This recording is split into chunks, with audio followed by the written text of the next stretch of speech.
Ito yung celebration namin ng Easter Sunday dito sa Poland. May munting salo-salo sa umaga dito sa bahay ng biyanan ko. Kumpleto rin yung family ni Peter ngayong araw. Ito yung ganap taon-taon sa bahay ng in-laws ko kapag Easter Sunday. Ang daming inihahandang pagkain ng mother-in-law ko para sa breakfast. At ngayon kasama ng nakahain yung lumpiang gulay na ginawa namin. Ito nga yung unang kinain ng ate ni Peter. Ang sarap daw. Masarap. Nung nakaraan naman, lumpiang Shanghai yung kinakain niya. Ang sarap din daw. Medyo late na nag-start yung breakfast namin. At ayan, nagising na rin si Noah. Nakatulog kasi siya nung naglalakad-lakad sila ng daddy at lolo niya kanina. Habang ako naman tumutulong sa biyanan ko maghanda ng mga pagkain. May bigayan rin ng regalo dito at binigay na nga nila yung gift nila para kay Noah. Kumpleto rin yung family ng ate ni Peter. May dalawang anak na yung ate niya. Ito ang susweet nga. Ito yung mga pinsan ni Noah dito sa Poland. Natutuwa nga sila kay Noah kasi may pinsan na raw sila. Si Noah rin yung pinakabatang apo dito gaya nung nabanggit ko nung nakaraan. Nakakatuwa nga itong panganay na anak ng ate ni Peter. Napaka-sweet.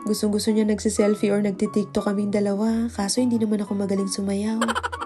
Buti na lang hindi sa akin namana ni Noah kasi eto sayaw siya ng sayaw. Pagkatapos kumain at magkwentuhan, naghanda naman kami para pumunta sa simbahan. Pang alas 12 ng tanghali yung misang a-attenda namin. Malapit lang rin dito sa bahay ng in-laws ko yung simbahan kaya nilakad lang rin namin. Sabi nga nila first time daw ito na may +1 na napupunta sa simbahan kasi kasama na si Noah. Dinala muna ng father-in-law ko si Noah sa labas para magpahangin. Umiyak rin kasi si Noah nung umalis yung batang nakita niya. At ngayon naman naghahabol sila ng kalapati ng lolo niya. Umiiyak pa kapag umaalis yung kalapati. First time niya kasi nun makakita dito sa Poland at natutuwa talaga siya. Kaya sabi ng lolo niya pagkatapos raw namin magsimba pupunta raw kami sa city kasi marami raw mga kalapati dun. At para rin daw makapaglakad-lakad kami. Fast forward at ayan nga, papunta na kami sa city. Ganito sila magbanding dito, yung kumpleto pa rin simula hanggang matapos yung araw, lalo kapag may special na okasyon. Kahit ganitong simpleng lakad-lakad lang, masaya pa rin. At ngayon sasamahan namin si Noah para makakita ng mga kalapati. Maganda yung panahon ngayon. Perfect raw sa paglalakad. Ako nga yung pinakamabilis sa kanila maglakad kasi ang init. Parang summer na sa Pinas pero gustong gusto nila. Kahapon kasi umuulan at saka mamaya naman malamig na ulit at mahangin.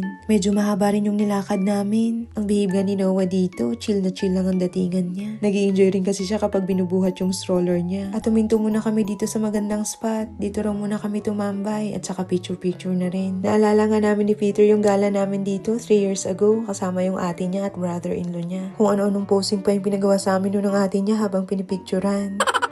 At ngayon kasama na namin si Noah. Tuwang-tuwa nga siya kasi naglalaro kami. Ilang araw na lang babalik na kami sa Norway. For sure maninibago na naman siya. Kasi kami na lang ulit tatlo dun sa bahay. Dito ang daming kumukuha at nakikipaglaro sa kanya. Kaya sinusulit na rin namin yung time na kasama ni Noah yung mga in-laws ko. Napagod nga ang bata sa kakalaro kaya nagmerienda muna. Nag-ice